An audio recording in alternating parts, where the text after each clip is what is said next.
Okay. Wow, this should be working now.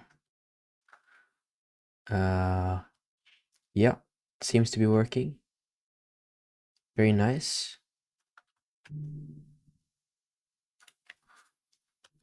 That is cool. Okay, so the stream is going now. Nice. Just have to tell me if the volume is okay.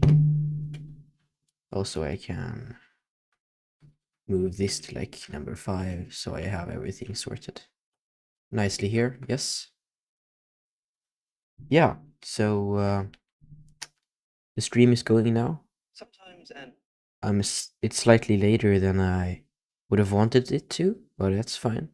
Took more time than I thought to just set everything up, you know. But now everything's working just fine. I have a few things specifically to talk about today. Um,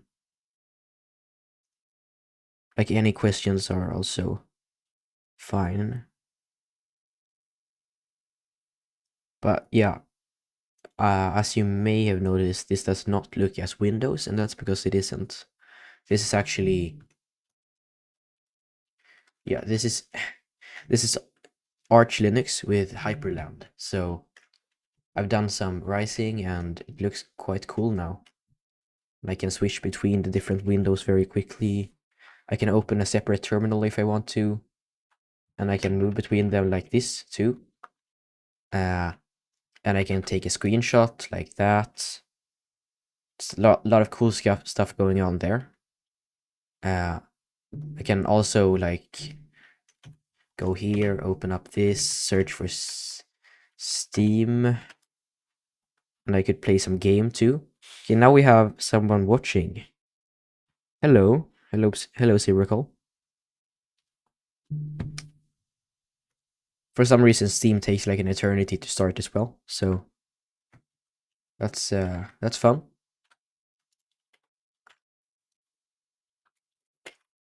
Can people see what I write on screen, by the way?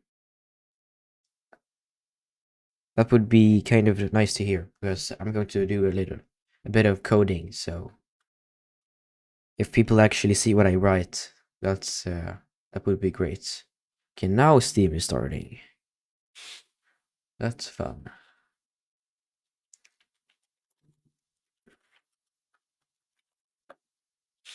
Can it stop? Yes. Okay, now we have one person watching again. That's myself, so great. Very fun. Okay, so let's take Steam over to here. Okay, we have Steam started here. Steam Linux runtime. What is this? Oh yeah, okay. Very nice. Okay, so this is kind of beside what I was supposed to talk about this stream, but I'm just going to look up how much this game costs. Whoop, oopsies. Yes, still very expensive. They were not lowering the price. Well, looks like a very cool game. Alright, so let's do some coding. I'm kind of the only person watching at this point, so talking about stuff doesn't seem that interesting right now. But I guess I could start to show my code for what I've been coding. I'm also going to try to see if I can get some other person on the stream here as well, so stuff become a bit more interesting to listen to. Because it's believe it or not, it's not that fun to stream alone. It's kind of hard actually. Okay, so please join. By the way, this is like the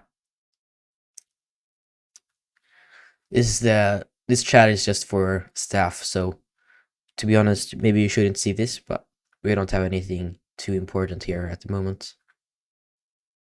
It's basically just me asking if someone wants to give me emotional support on the live stream, because this is not very fun, as I said. Okay.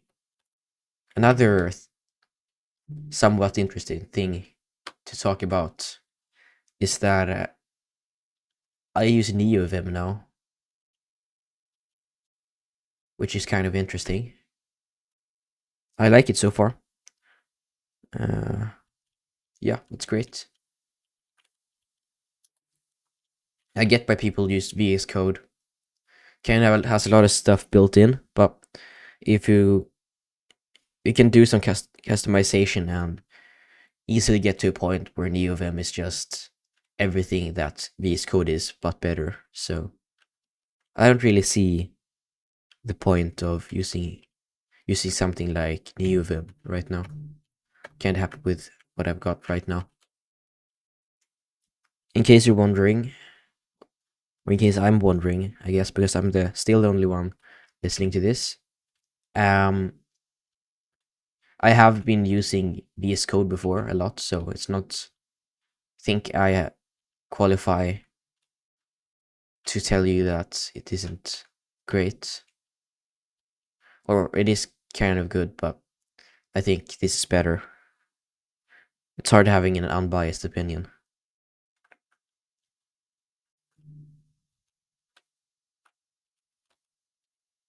Okay, so like the mission right now is to be able to have my neural network be able to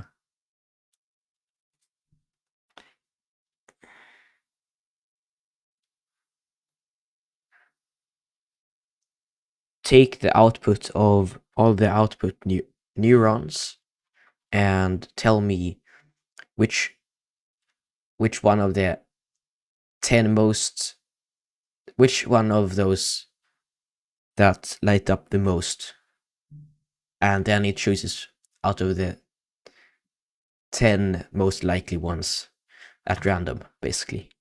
This is a massive simplification of how large language models work, but this is basically how I'm making my language model.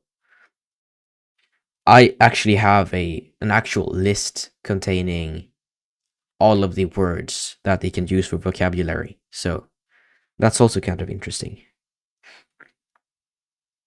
Oh, you're watching? Ah, okay. I see. Huh, okay. Should maybe be watching chat a bit more. Yeah, okay.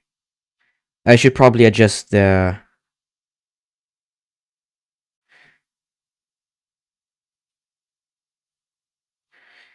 Yeah, I could probably lower the latency as well. I think I have a way higher latency right now than I usually have. That's because I had to go into and change all the settings for this time, because this is the first time I do it on Arch Linux. I switched from Windows to Arch, and yeah, I don't regret it at all, to be honest. But it means that I have to like set up some stuff again. So that's why the latency and such things may be a bit wrong for this stream. Also, I didn't find the correct thumbnail thing. So I just went with literally a random picture from my computer. I have like only 5 pictures right now because, yeah, all of the others were deleted when I switched. So, yeah. And when it comes to you not being be able to see the code, that's probably, I can probably adjust that. I see like from my phone, I can't see stuff as well. So that's something that I will adjust that until next stream. So yeah, I hope the latency means that you get to this point where I'm starting to talk. Yeah. All right. So the output function, what it's going to do is it's going to do a for loop where it checks all of the neurons uh, in the network that are in the output layer, you could say, and it basically checks which of them are the most output the number closest to 1, because all the numbers are between 0 and 1. It's called the activation of the neuron. I barely know what I'm talking about, by the way. I spent some time watching a video and stuff yesterday, but I'm not an expert in this. So I think what you're supposed to do, I think also what I have to do is I have to I don't think I have to input a word as input though. I think rather what I'm going to do is that I'm going to input the network itself. And also, this is Rust, I'm writing this in, by the way. That's also a potentially interesting thing to talk about. So I have to borrow it, because otherwise I would take ownership of it, and that's not what I'm supposed to do here.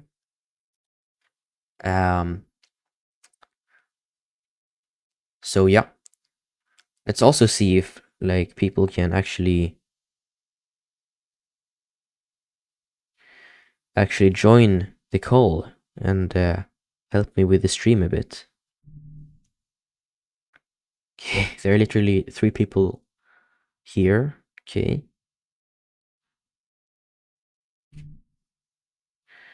So please someone join. Please join.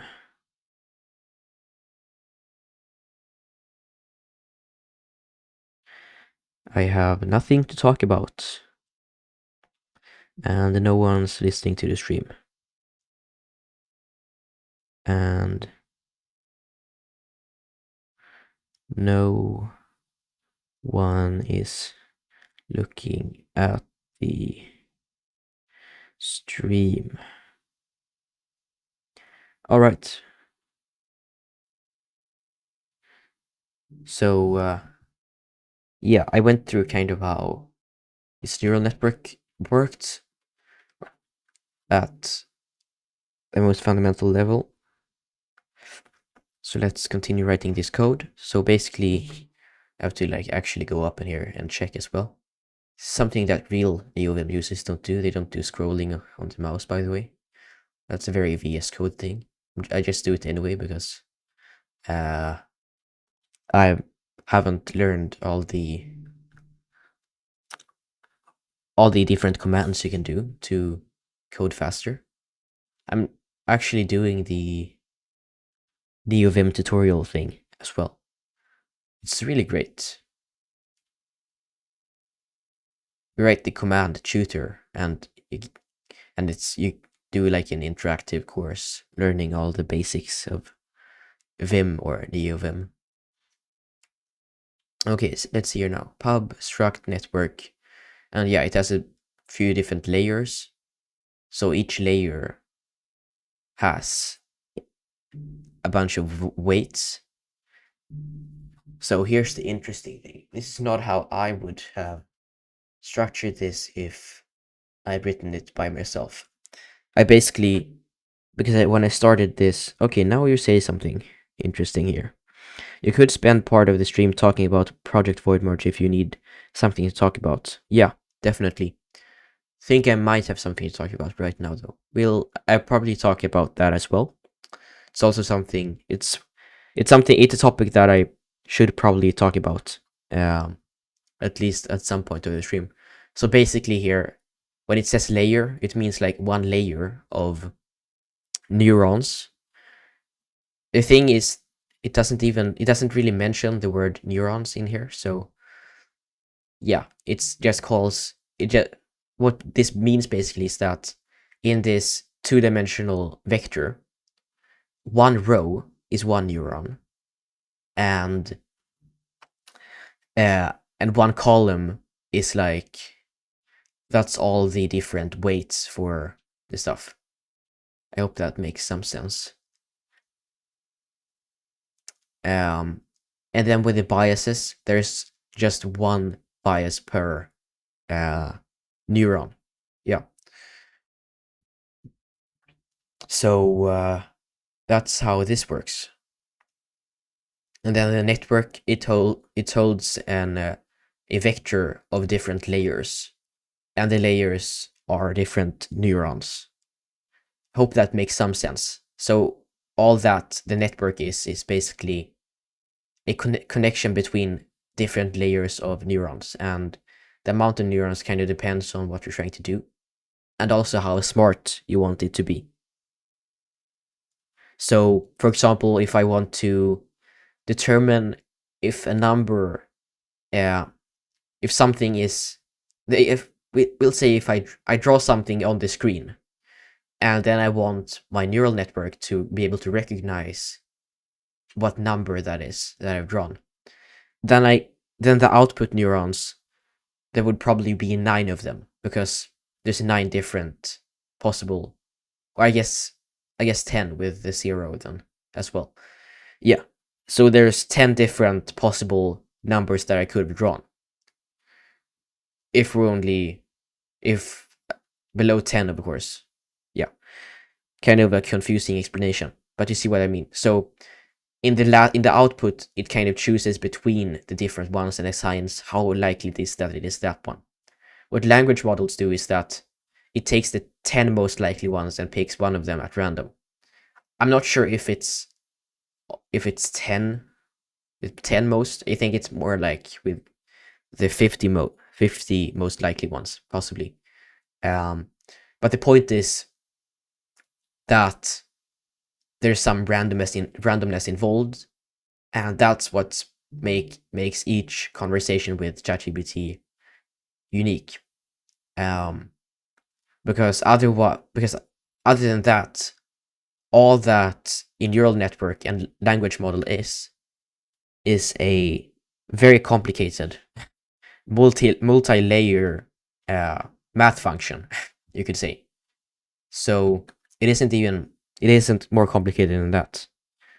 There are some complicated parts that I don't actually understand at all. For example, we have this function called sigmoid, and its purpose is basically taking in the weight and the bias and adding it all up together, and then converting that into a number between 0 and 1. And exactly how this function works, I don't know. I just know that it does what it's supposed to do, kind of. I think there are a few different functions you can choose from for this purpose, but this is the most common one. So yeah, I don't really understand the math to 100%. That's kind of what I'm trying to say here. But I think I have a somewhat good understanding of like how the whole thing works, if that makes sense. Okay, so now I should probably get coding. So basically here we have this borrow or reference in C++ speak. It's basically the same thing, you could say. The borrow has like a few different rules called borrow rules, or that's checked in the borrow checker. I think that's what it was called. It's like a part of the compiler in Rust. That's there just to check if all the borrowing stuff is valid. Public struct network layers vec layer. Yeah, so what I have to do is that I have to go through all the layers, or actually just the last layer though. Yeah. Uh, so what I do is that I do for uh,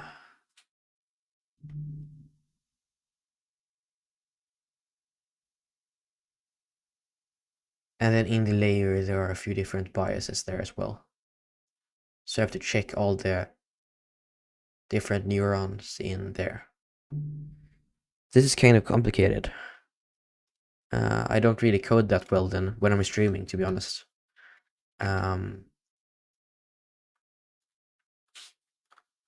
So I guess I would do something like for another interesting thing about Rust is that there isn't really object-oriented programming. Not at least not in the classic way. In C++ and Java and a lot of other programming languages, you have the classic object-oriented programming functionality.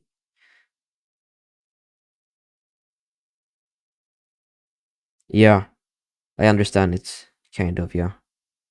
You don't understand the specifics of how it works, but you understand what it does and you can use the tools yourself. Yeah, that kind of explains it pretty well. Yeah. I'm looking at the chat on my phone, by the way. So I have to like look down into my phone to see what people write, or rather what you write, because like you're the only person watching the stream. Yeah. Oh well.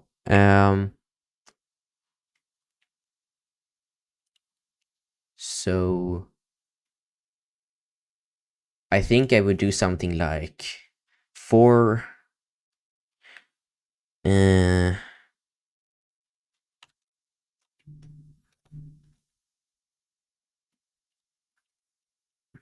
everything in this is like slightly different than C++, but also kind of similar. So you can sometimes just guess what's supposed to happen, you know? Okay, and then we do layers.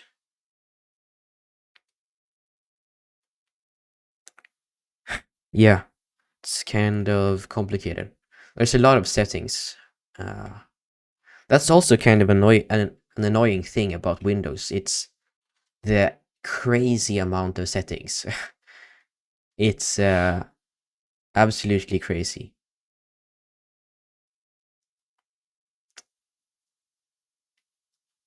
That's something that actually makes it a whole lot harder to do what you want to do, because they also have settings for absolutely everything, and they have settings that are nested under other settings, and yeah, it's a whole matrix. You have to go into this setting screen and try to find what you want to change when it shouldn't have to be that complicated. Okay, so I think I also might want to input okay, so another weird Rust thing that I'm kind of getting used to actually is that you write the type in a parameter, or actually also in declaration. Now when I think about it, even though that's kind of optional, as in C++. Okay, let me get to the point. I'm just like getting ahead of myself. So basically, what I'm trying to say is that you write out the type after the name of the variable. So in C++, you would write int x, and in Rust, you would write x int. Yeah, x colon int. So at first I thought that looked very weird. Yeah, so that's something that I'm still getting used to a bit. But yeah, I think it isn't really a problem. Just looks different from what I'm used to. It's the same when declaring variables. but you don't really notice it because most of the time you don't use it. For example, in C++, when you declare a variable, you say the type first. You say, I know, very interesting syntax. So you say int x equals 1, for example. That's a declaration of a variable, and also a definition, to be honest. It's both at the same time. A proper definition would be like saying int x and then the next row saying x equals 1. So you can do it a few different ways. The point is, int comes first, then x.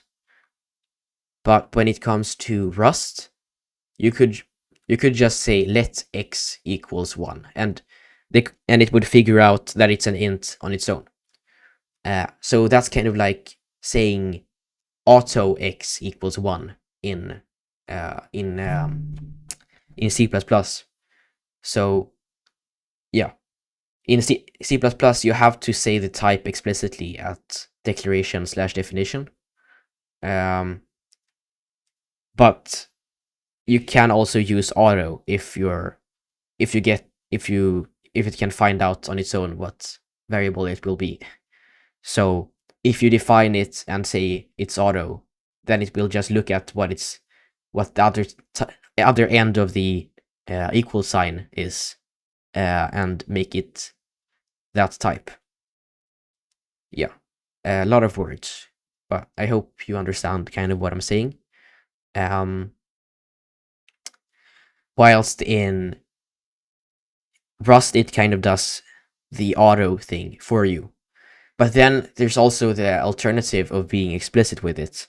So you could say let x int equals 1. And that's you saying, hey, I want this to be an integer explicitly. So you could do that as well. But yeah, to be honest, I kind of like the C++ syntax because then you can immediately see what type it is. But I also get how the Rust syntax can be quite nice because you don't have to explicitly write auto when you want it to have that behavior. So I think it's something that I will kind of adapt to and grow into. So yeah, I'm not really sure what I think of it right now. As some of you maybe know, I also have the Rust book now. So that's pretty cool.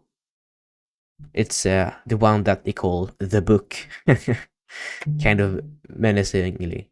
It's quite cool.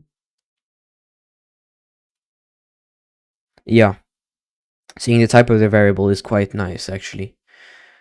That's something I like a lot about C and C++. It's how explicit it is. You can immediately see what type it is or what it's supposed to mean, you know? That's also something that makes it quite messy at times because you have to be very explicit about stuff, but it's also something that I like a lot. So I don't know. Currently, I'm pretty enthusiastic about Rust. I think I would probably do a lot more coding in Rust in the future because a lot of the stuff Rust has going for it is very nice. For example, in C++, a lot of the optimization stuff you do, it evolves around going in there and adding about a bunch of move semantics and stuff. And to be honest, I don't really understand that. I don't understand that kind of stuff yet. That's kind of more of the advanced C++ stuff, but it's just so messy and complicated and hard to think about. And the only purpose for it is basically to avoid copying variables when it's not necessary. And instead you have these weird stuff like move semantics and what is it called? R value references. That kind of that word makes no sense in my head. The fact that an R value can be referenced is very weird. In case you didn't know, an R value, by the way, that's basically a value that isn't located somewhere. So if I would write int x equals 1, the 1, that's an R value. It's kind of a temporary value. It isn't located anywhere. You can't say 1 equals x because 1 isn't a variable. It's just something that it's just a value, but not a variable, kind of. It's slightly more complicated than that, but that's basically how it works. So yeah, that's something I kind of like about Rust, is that instead of having all of that power for yourself and just you'd have to go in there and optimize and understand everything, you can just rely on the borrowing and yeah, all that. It makes it way easier to write good code. That's kind of what I mean. Yeah. So the fact that if you take in an integer or like whatever value into a function as an argument in C++, that it actually doesn't pass the variable in. What it does is that it makes a copy of it. That's something that you often want to avoid when programming in C++. But in Rust, it is like the exact opposite. It actually takes the ownership of the value. So the value that you input there, it gets owned by that function, and when that function stops, the value gets deallocated. I think that's how it works. And that kind of makes a lot of sense in my head. The fact that it would instead just copy it seems a bit weird. So yeah, that's something I think I like about Rust so far as well. So yeah, I think Rust is a very interesting programming language, and much like other people have said, it gives you a lot of good habits. So just trying it for a while is probably worth it. You don't have to immediately like it or anything, but I think it's a good lesson anyway. Okay, I can't even remember what I was supposed to do. Okay, so we have a layer, and but then we have this weight. Oh, it's so confusing. Okay. Yeah, we've had 2 other people watching here now for a while. That's pretty nice. 4. Yes.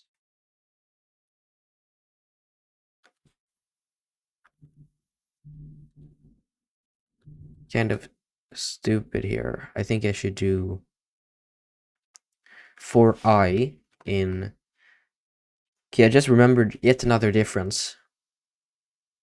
The way you do for loops is also different. In a good way, I think.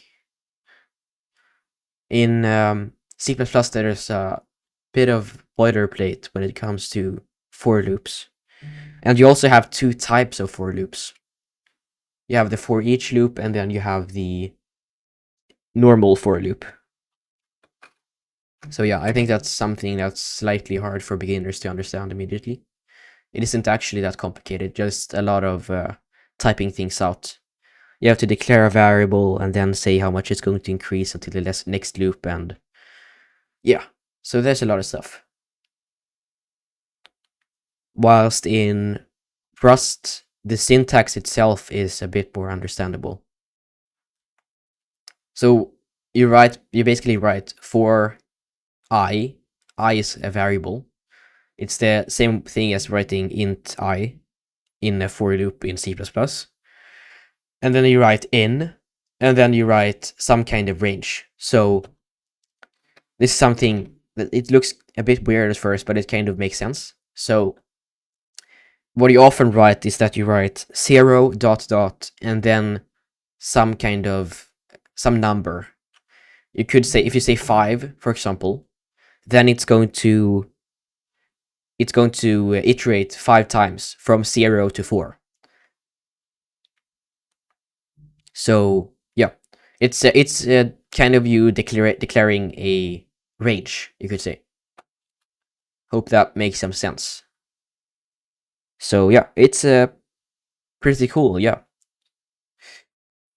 I kind of like this syntax a lot. Most of the syntax is, yeah, cybersecurity stuff, mainly data encapsulation. You only have data accessible by all parts of the program if you say you want it to be public. Yeah, it makes sense, of course, but it's also a bit annoying to work with. Having to think about the fact that it gets copied when you put it into a thing. In many ways, the Rust way makes a lot of sense as well. Okay, so yeah, what I was supposed to do is write net layers and then index, because I want the last layer, not any of the other ones. That's the only layer I care about.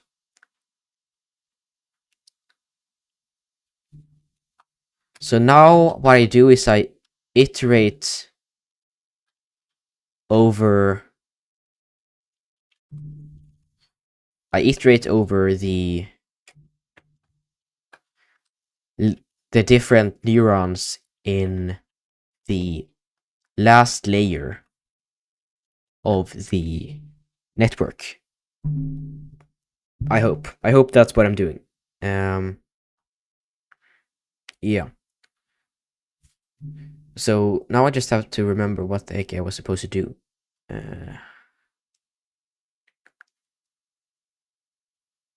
I programmed this yesterday, like at 10 a.m. or something. So, and I also used ChatGPT a bit. So, even though I wrote the code myself, it's not really inspired by me, you could say. It's more like I wrote it, but I'm not really the architect of it. So, to be honest, it's I don't fully remember how this kind of stuff works. Okay, so we have this forward function. Let activated equals sigmoid sum. So there it does a sigmoid function. Yeah, so basically the forward function, it adds up all the weights and it adds up all the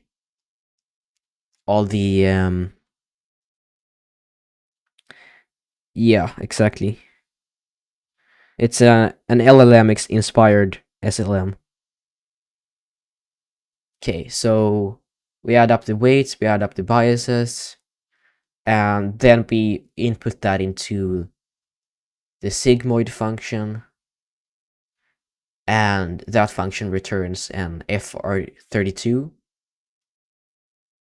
32-bit float,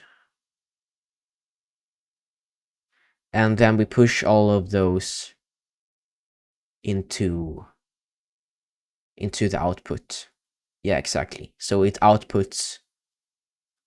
basically outputs a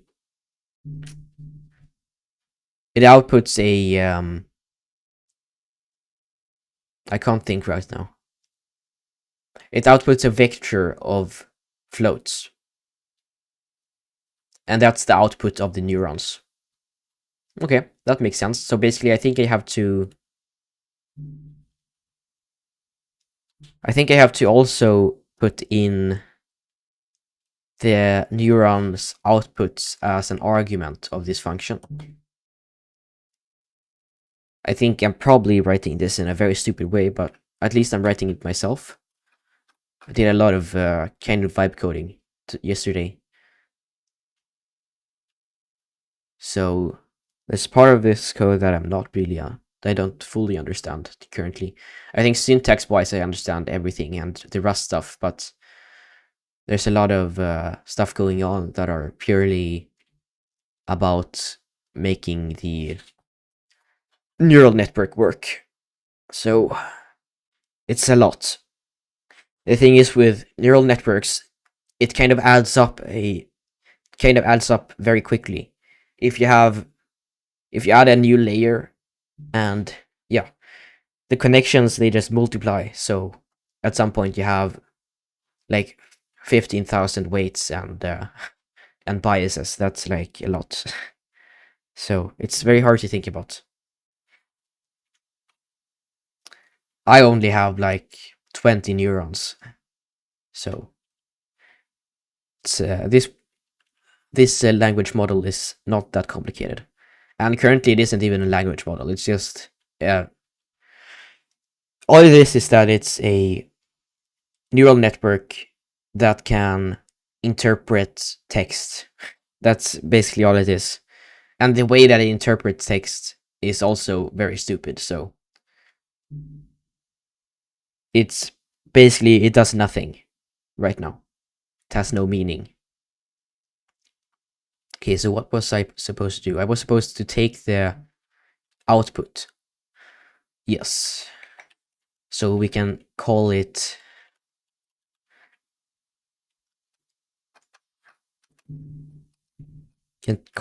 outputs.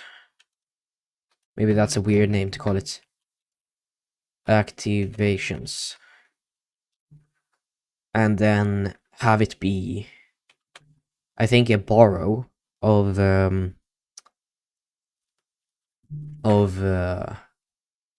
it even have to be a borrow though? Can I just take, I think I can just take the value of it, to be honest.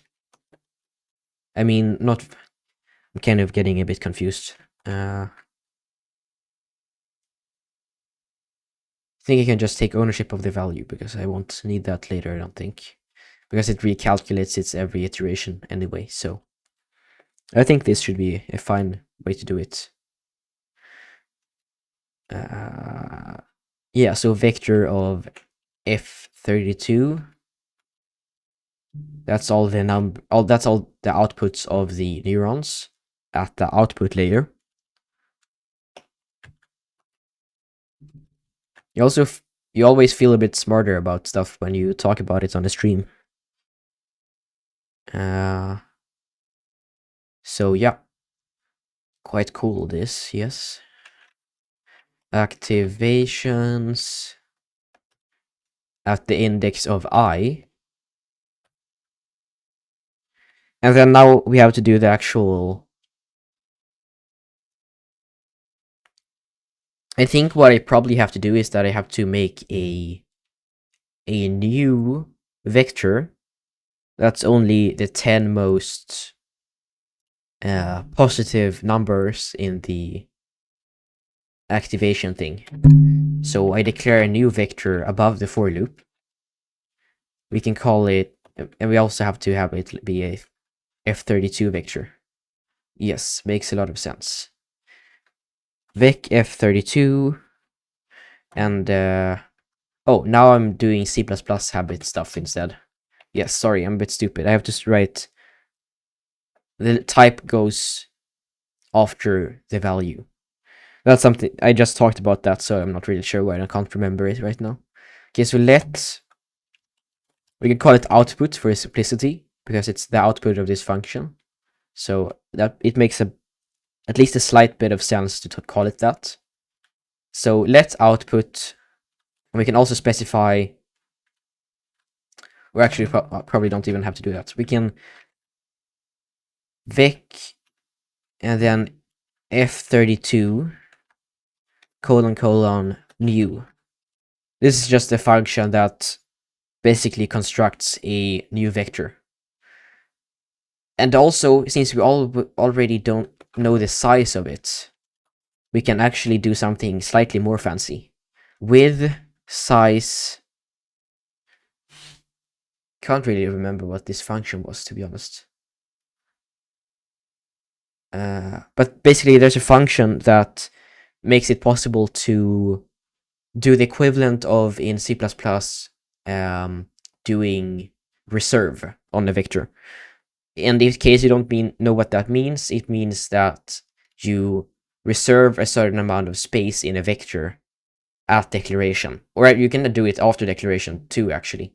But basically, the point of this is to maximize performance, because each time that a vector goes out of, when you have to, then when you push a new thing into the vector and its size isn't enough, it has to double in size. I think it's a bit different on different compilers, but I think on G++, what it does is that it just doubles when it has to become bigger, and that costs a lot of stuff. So if you know how big the vector is going to be when you declare it or before you use it, then then what you should do is that you should resize. You should reserve that much space for it, because then it doesn't have to do the resizing later. So yeah, I hope that makes some sense. So that's a bit of a professional thing to do. This is another thing you can do. You can actually search stuff. So now I've searched for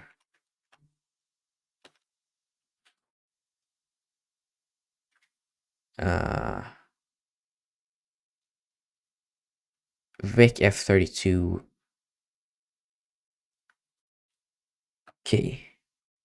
Never mind. Where did I do this? Yes, okay, so that's the syntax. Yeah, so the correct syntax is vector and then colon colon with capacity. Yeah. That makes sense. That makes sense. Okay, so the correct syntax is with underscore capacity. Okay, so another difference between C++ and Rust is that in Rust, you usually use, I think it's called snake case. So you write, if you write with capacity, you write it all with no capital letters, and also like an underscore between the words. Whilst in C++, you usually write stuff in camel case. So basically, whenever there's a new word, you start it with a capital letter, except the first one. So yeah, maybe you're familiar with that. Different languages kind of do different on that. It's just you can do it like you want to, but if you want your code to look like ordinary Rust code, you should probably follow the norms of the programming language a bit. Yes, so with capacity, and I think the capacity should be index, and then also +1, I think.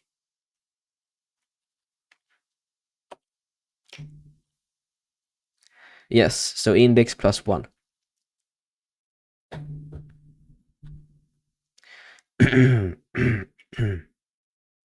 Because that's the amount of times that's going to look through the thing, because iterate through the for loop. So yeah, I think that's correct. Activations at the index of I.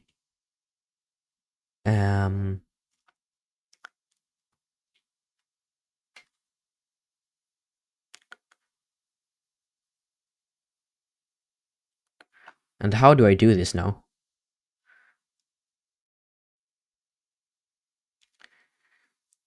This is interesting, because I have to actually use a sorting algorithm here. This is something that I have not thought about that much. So I have to sort out the 10 of the highest value. By the way, how are the people watching the stream feeling right now? You doing good? We've had a solid 2 people watching now for a while, so that's pretty nice. If we could get a few more, that would be cool.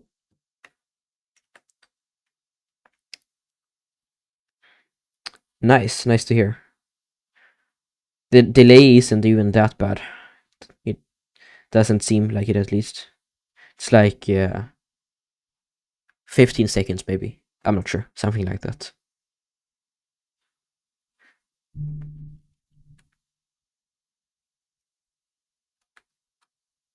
Okay, so basically I think I have to do an inner for loop. So for O we could say. Or maybe J is more professional. You always start at I, and then if you get further down into the loop, you go into J, and then K, and then L. Following the alphabet, kind of. But you usually don't nest further than, like, K. If that makes sense. So, and then we do another for loop here. And this is going to be 0 to the size of output. So I think all you have to do is do output dot size, and that's a function. This could be like my C++ brain, just making up some stuff, but usually the code from C++ works in Rust as well. I probably shouldn't say usually, but at least like 20% of the time. So I think it's dot size. So now we do this thing, and we can check if, and we also don't have to do that. We can just do if I is bigger than J. I think that's all. Then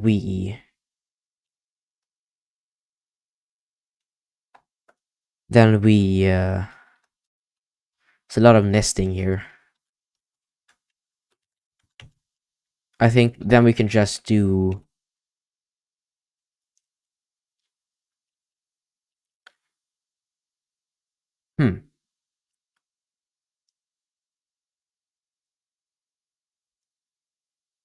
So if I is bigger than J, that means the value from one of the neurons is greater than one of the values inside the output thing. So it's bigger than that.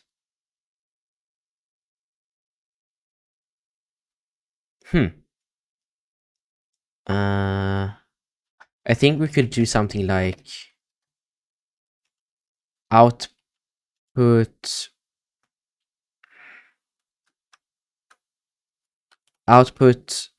at J equals I. I'm not even sure if this is like valid code. Whenever I like try to compile my Rust code, it just always doesn't work. That's kind of a funny thing. Often it makes sense, the reason for it not working. Sometimes it doesn't. Okay, so basically now I check, is it bigger than one of the values in there? I think what we also have to do is that we can... I'm not really sure what kind of behavior this would have, because if all of the stuff in there are auto-constructed, will it just add them? Will it just replace it in there? So, yeah, we'll see. Like, this might be the only code I need to write here, so we'll pretend this is going to work and leave it there. So what we do now... Okay, I also forgot something. We have to also actually return the output.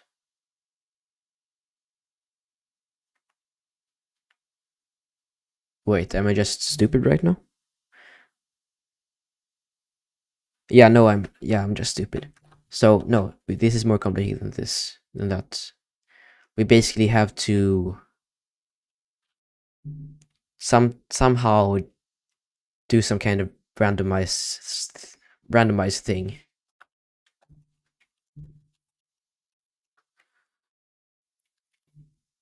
And then return that. Or actually, we don't even have to return that. We have to first randomize. So we pick one of the 10 with the value closest to 1. And then we have to somehow find what word in the vocabulary that that number refers to. Okay, this is like quite complicated. Randomly pick number.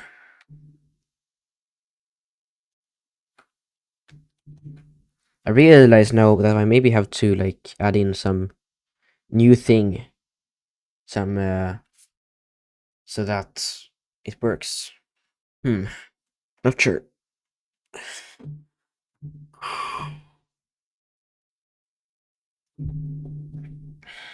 Okay, I've been live streaming for a while now. Not the most successful stream, to be honest. We have 2 viewers and 2 likes. So yeah, not super successful, but thank you, Zebracol, for being here at least. That's at least 1 viewer. And then the other viewer, I think, is just myself watching it on the phone. So yeah.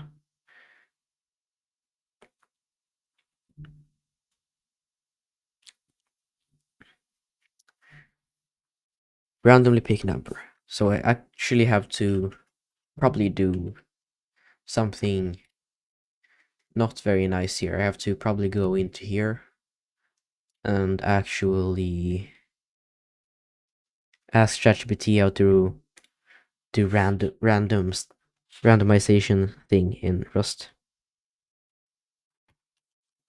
How do I pick 1 out of 10? 10. Can I write properly? Numbers at random in Rust. This is a lot of the I spend a lot of time just asking ChatGPT stuff when I code, by the way.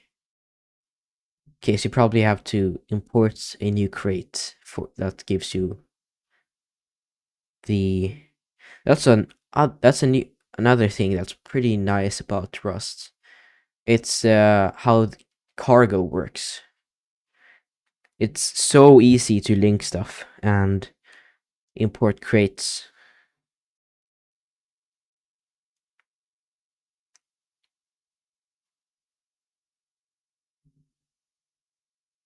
Yeah, the streams don't do very well. The earliest 2 streams, they did very well. But after that, it's just not gone that well at all. Not really sure why. We've lost like 10 subscribers. A few for the last few weeks.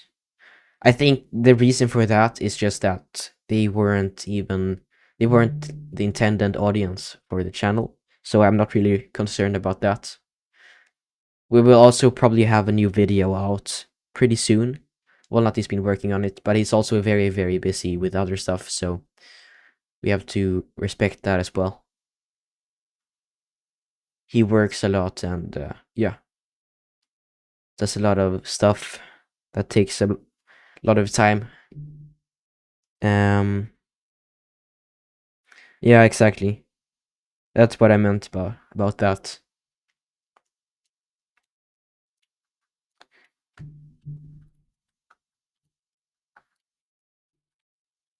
Okay, we can do... Can I... Yes, nice. We can actually do it like this. And then we can go into the cargo.toml. And here we can paste in that dependency. That's just basically saying that the program has to import that crate to work. That's what a dependency is. And then we can go into here. Whoopsies, now I clicked the wrong thing. And we can go back into neural network.rust.rs, could say.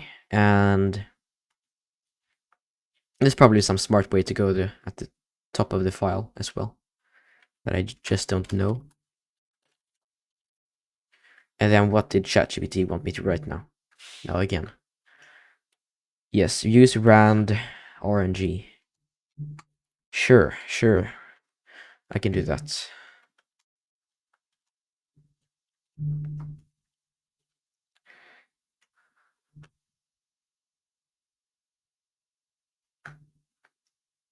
Let's index rand thread range gen range. Okay, yeah, that makes a lot of sense. Picks a random index between 0 and 9. So that's 10 different possible outcomes. So, and I can use that to randomly pick one of the values from the vector. Yes, makes a lot of sense. Thank you, ChatGPT. Randomness in Rust seems pretty easy as well. That's a new thing I add to my list of stuff I like about Rust, I guess. In C++, you have to do a lot of stuff just to get randomness.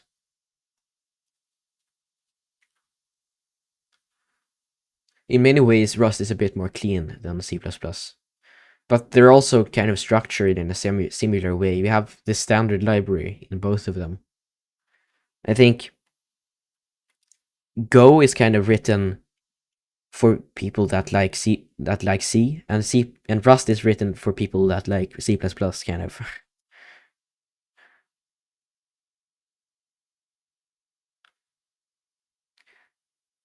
I think something that Rust suffers a bit from is that it has a lot of features already, and it's also already quite complex. That's very similar to the issue that a lot of people have with C++. So in many ways, the languages are similar. They also share a bit of syntax, and yeah, Rust has taken few a few features from C++ and making it Rust features as well. So there's a few different things that make the two languages similar. Okay, so let choice. Can I spell choice correctly, please? Yes, nice. Let choice equals output at the index of index, because that's the randomly picked number. Okay, so now we have chosen the random number. So that's nice. Okay, I think I will stop the stream in 3 minutes, by the way. Just so you're aware. I get very dry in the mouth because of talking, you know? So, yeah. Okay, so now we've chosen the number. And now I have a new problem here, actually. How the heck do I even know what word this number is supposed to... Yeah, that's a good idea. I should probably do that in the future. Thing is, I kind of gotta talk to make the stream be an entertaining stream. Have a lot of books to read now. I have a lot of friends that really don't appreciate reading at all. They think it's totally pointless. That's a that's a very bad thing to think because you can learn a lot from reading.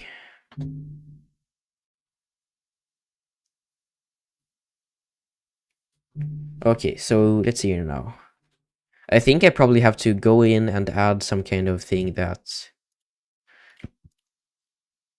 makes it possible to know uh, what place the neuron was in originally. I'm not even sure if anything I'm saying makes any sense.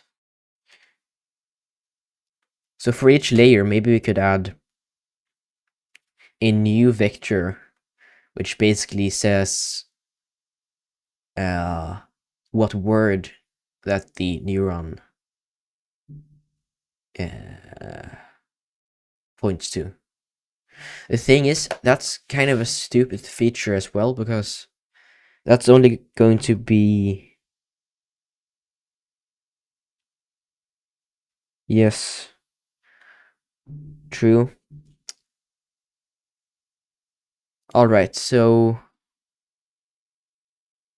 What was I thinking of? Yeah, the thing is adding in a new vector in the layer thing. That's kind of a possibly not so smart thing to do, because that's going to add in a lot of extra unused memory for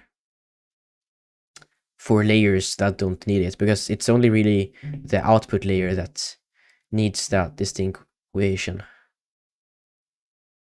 So what I probably should do is just make... I should probably... how do I do this actually?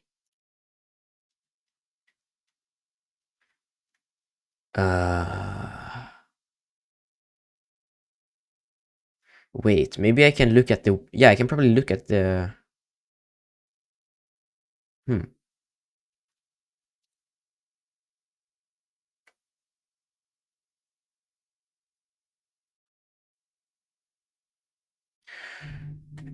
Yeah, I would probably have to figure this out on my own. This shouldn't actually be that complicated. It's just a lot of stuff to think about at once. So I'm going to stop the live stream now. Whoa, I have so many tabs open at the same time. Where is my OBS tab? Okay, there it is. Yes, thanks for a cool stream. I'm going to stream again next week, I hope. We'll see. I have some stuff planned for then, so something may come up that makes it not possible to do so, but we'll see. We'll see. Yes, so bye for now.